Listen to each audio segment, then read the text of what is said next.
اللہ جل شانہ نے ارشاد فرمایا ہے کہ میں شکستہ دل لوگوں کے بہت قریب ہوں اور عاشقان حق کا مطلوب و منتہا یہی دل ہے۔ اس دل کو پانے پر ایک طرف تو انسان کو تعلق باللہ کی توانائی حاصل ہوتی ہے، لباس معرفت پہنایا جاتا ہے، سلف و صالحین و عارفین میں شمار ہوتا ہے، پروردگار خود اس شخص کو علم سکھاتا ہے، مگر دوسری جانب یہ منزل کے لیے امتحان بھی اپنے مقام و منصب کی طرح انتہائی سخت، تلوار کی دھار سے زیادہ تیز اور بال سے زیادہ باریک ہوتا ہے، جہاں انسان کی ہر طرح سے سعی اور نیت کو پرکھا جاتا ہے۔ واضح رہے کہ اس امتحان کو مکمل کیے بغیر شخص اللہ کی دوستی کا دعوے دار نہیں ہو سکتا، اس لیے یہ منزل صرف چند لوگوں کے لیے ہی ہوتی ہے اور بہت سے طالب راہ امتحان کی نوعیت کا اندازہ نہ ہونے کی وجہ سے راستے میں رک جاتے ہیں یا بھٹک جاتے ہیں۔ بس اس امتحان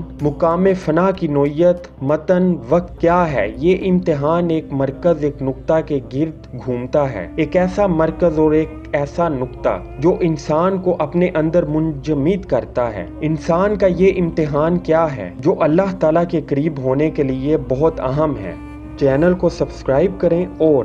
کمنٹ سیکشن میں اپنی قیمتی رائے کا اظہار ضرور کریں۔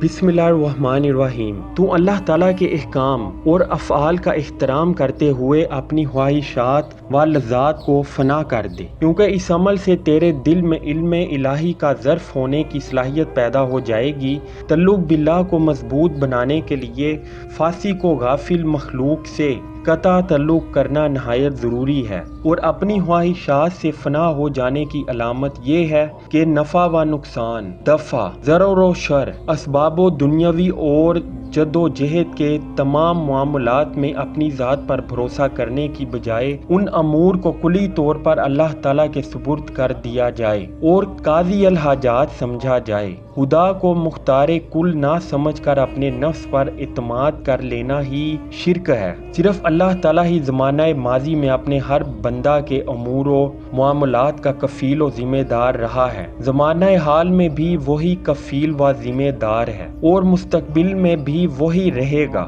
اور اس کی یہ نگرانی و ذمہ داری اس وقت بھی تھی جب تو بطن مادر میں تھا اور پھر ماں کی آغوش میں ایک شیر خوار بچہ تھا، اور خدا کے ارادے کی خاطر اپنے ارادے سے فنا ہو جانے کی علامت یہ ہے کہ تو کسی خواہش و مراد کا قصد نہ کرے، اس لیے کہ ارادہ خداوندی سراسر خیر و بہتری پر مبنی ہے، اور اس میں تیرا قصد کرنا بھی شرک ہو جائے گا۔ خواہشات نفسانی کی نفی سے اللہ تعالیٰ کا فعل تجھ پر جاری رہے گا، اور افعال الہی کے نافذ ہوتے وقت تیرے اعضاء ساکن و غیر متحرک ہوں گے، قلب مطمئن ہوگا، سینہ فراخ و کشادہ ہوگا، چہرہ روشن و پر نور ہوگا۔ تعلق باللہ کی روحانی توانائی پا کر تو کائنات کی تمام چیزوں سے بے نیاز ہو جائے گا۔ عرصہ ہستی میں دست قدرت تجھے پھرائے گا، زبان قدرت تجھے پکارے گی اور ہدایت دے گی،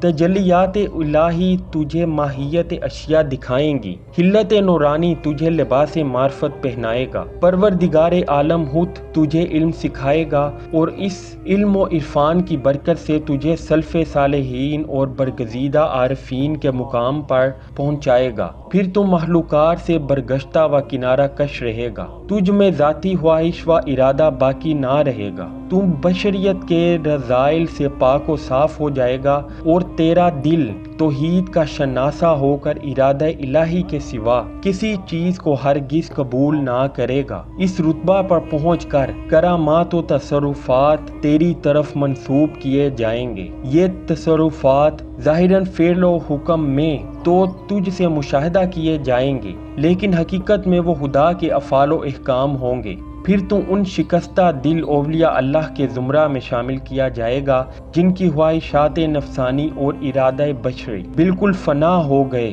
اور پھر اثر نو ان کے قلوب میں ارادہ ربانی اور مشیت ایزدی کی کامل اطاعت کا جذبہ پیدا کیا گیا، جیسا کہ اللہ تعالیٰ نے فرمایا میرے مخلص بندے خود کچھ بھی نہیں چاہتے مگر وہی کچھ چاہتے ہیں جو اللہ چاہے۔ نیز فرمایا میں ان لوگوں سے بالکل قریب ہوں جن کے دل میری ہی وجہ سے شکستہ ہیں، بس اللہ تعالیٰ تیرے پاس نہ رہے گا تا وقت یہ کہ تیری تمام خواہشات اور تیرے سب ارادے اس کے ارادہ و رضا کے لیے شکستہ نہ ہو جائیں۔ لیکن جب تو اپنے ارادوں کو خدا کے ارادوں میں فنا کر دے گا اور ذات باری تعالیٰ کے سوا اور کسی چیز کی طرف متوجہ نہ ہوگا تو پھر اللہ تعالیٰ تجھے نئے سرے سے پیدا کرے گا اور تو نئی باطنی صفات کا حامل ہوگا۔ تیرے نفس میں شرک کے محرکات محو ہو جائیں گے اور توحید قلب و دماغ میں راسخ ہو جائے گی، یعنی تیرے قلب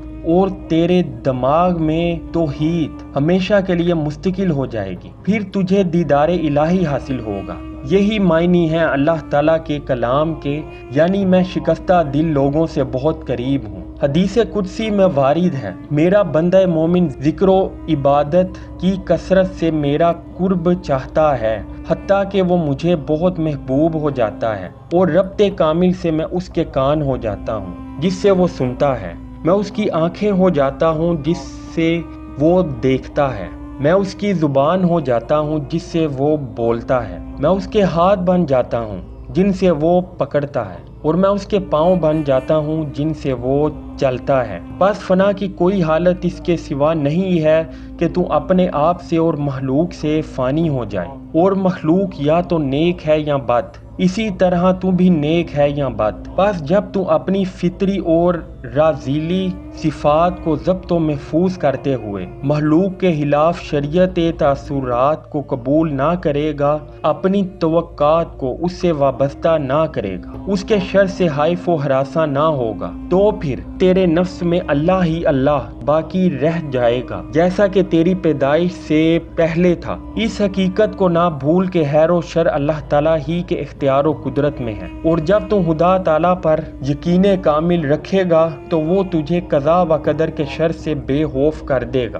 اور خیر کی برکات تیرے لیے بسیط ہو جائیں گی۔ پھر تو ہر خیر کا محل، ہر نعمت و مسرت کا مرجع، ہر نور و ضیاء کا مرکز اور ہر امن و آرام کا سرچشمہ بن جائے گا۔ بس عاشقان حق کا مطلوب و منتہا یہی فنا ہے، اور یہی اولیاء اللہ سیر و سلوک کے بعد اپنی منزل پاتے ہیں۔ اپنے اسی ارادہ سے فنا ہو کر خدا کے ارادہ میں محو و نابود ہو جانے کو تمام سابقہ اولیاء و ابدال نے طلب کیا ہے۔ وہ تا دم واپسی ارادہ حق ہی کے ساتھ ہر ارادہ کرتے ہیں، لہذا ان کے نام ابدال رکھے گئے۔ بس ان حضرات کے نزدیک ارادہ حق میں اپنے ارادہ کو شریک کرنا گناہ ہے۔ ہاں سہو و نسیان، مجذوبیت اور غلبہ حال و خوف کی صورت میں ان سے کوئی بے اعتدالی ہو گئی ہو یا ہونے کا احتمال ہو تو اللہ تعالیٰ انہیں خبردار و متنبہ کر دیتا ہے،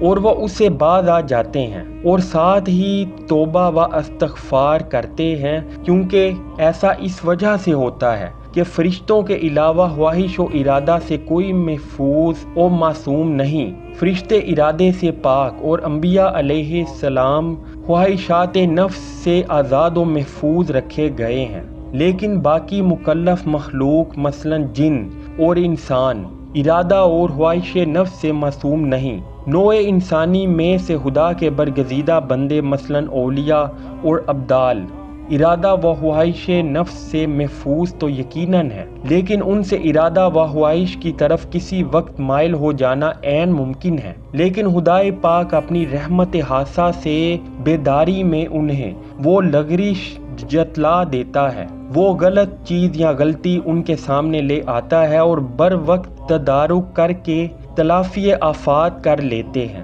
بہر کیف نفس امارہ کی خواہشات سے انحراف ہی توحید کی تکمیل کا مقام ہے، اور یہی عاشقان حق کا مطلوب و منتہا مقام فنا ہے، اور یہی اولیاء اللہ کا مقام اور ان کی منزل ہے۔